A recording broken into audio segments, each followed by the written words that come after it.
Assalamualaikum warahmatullahi wabarakatuh. Perkenalkan, nama saya Rini Sumarni dengan NIM 231330043 dari kelas 1 KPIB. Alhamdulillahirrabbilalamin wabihi nasta'in wa ala umuri dunya waddin wa salatu wassalamu ala asrafil anbiya'i wal mursalin wa ala alihi wa sahbihi ajmain. Amma ba'du. Halo generasi muda bangsa, mari kita panjatkan puji syukur kepada hadirat Allah Subhanahu wa taala karena kita bisa berada di tempat ini dalam keadaan sehat dan walafiat. Izinkan saya menyampaikan beberapa patah kata bagi saudara sekalian. Dalam budaya patriarki yang ada di kalangan masyarakat, perempuan selalu disandingkan dengan fitrah dan kodratnya yang selalu berada di dapur, sumur, dan kasur. Pernyataan inilah yang akhirnya memunculkan berbagai hal seputar kesetaraan gender atau di Indonesia disebut sebagai emansipasi wanita. Bahkan terdapat diperingati Hari Perempuan Internasional yang diperingati pada tanggal 8 Maret. Memang pada zaman dahulu kedudukan perempuan itu dipandang sebelah mata, termasuk pada zaman jahiliyah sebelum Islam datang. Saking dianggapnya tidak berguna, zaman dulu ada kebiasaan mengubur hidup-hidup bayi perempuan. Hal ini diabadikan dalam Al-Quran surat An-Nahl ayat 58. Pasca Islam datang, kedudukan perempuan berubah menjadi sosok yang dimuliakan. Bahkan dalam Al-Quran terdapat surah-surah khusus tentang wanita. Di antaranya surat An-Nisa, surat Maryam, dan surat Al-Mumtahanah. Masya Allah, fitrah perempuan dalam Islam, kita perlu ketahui fitrah itu berasal dari kata fatoroh yang berarti sifat, asal, kesucian, dan pembawaan. Secara istilah, fitrah merupakan suatu sifat atau kondisi yang dibawa sejak awal penciptaan. Setiap manusia pasti memiliki fitrahnya masing-masing, termasuk bagi perempuan. Pada dasarnya, terdapat 3 kondisi yang menjadi fitrah perempuan, diantaranya ada haid, melahirkan, dan mengandung. Meski terkadang ada wanita yang diuji oleh Allah tidak merasakan 3 hal tersebut, namun pada umumnya mayoritas wanita pasti akan merasakannya. Sebagaimana Allah Subhanahu wa taala berfirman, Bismillahirrahmanirrahim, wala iya isna minal mahid min nisaikum ini ratabtum faidatuhunna salah satu ashhurin wala ilam yahidna wa ulatul ahmali ajalahunna ayadu'na hamalahunna wa mayatakillaha yaj'al lahu min amrihi yusra.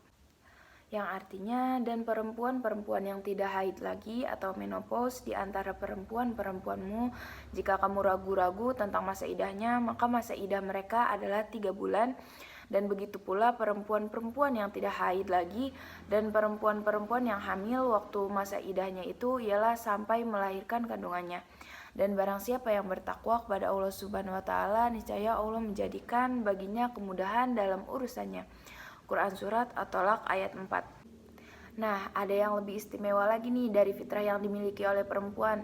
Dalam Islam, posisi perempuan sangatlah mulia, bahkan menjadi kunci penentu kebahagiaan bagi dirinya sendiri dan orang lain.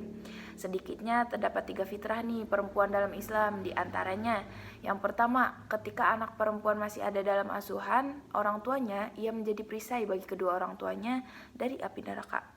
Sebagaimana dalam hadis disebutkan oleh Uqbah bin Amir radhiyallahu anhu, Rasulullah Shallallahu alaihi wasallam bersabda, siapa yang memiliki 3 anak perempuan lalu dia bersabar memberinya makan, minum, dan pakaian dari hasil usahanya, maka semuanya akan menjadi tameng dari neraka pada hari kiamat. Hadis riwayat Ahmad.